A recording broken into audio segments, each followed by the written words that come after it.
Hello, traders. FX Pip Collector here. Today is Friday, November 7th, and this is my analysis for the US dollar index, and we're on the daily time frame to start with. So we definitely did have a couple bearish candles, but that definitely doesn't prove that the dollar is going down. This is for sure still an uptrend. This is definitely still higher highs, higher lows.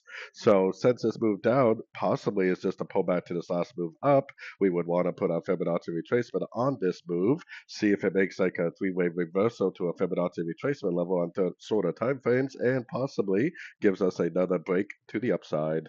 So going all the way down to the 1 hour time frame is where I have my Fibonacci retracement on just this move right here. Now, because the trend is up, there's always a possibility that this just keeps going up.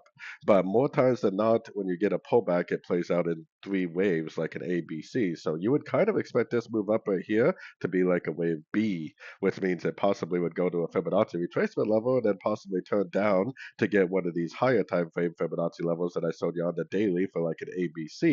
Like I said, for me personally, I would be a little bit cautious with my shorts because there is definitely a chance that it just keeps on going up because the daily is up based on structure. And when the daily is up based on structure, it could continue the uptrend at any point.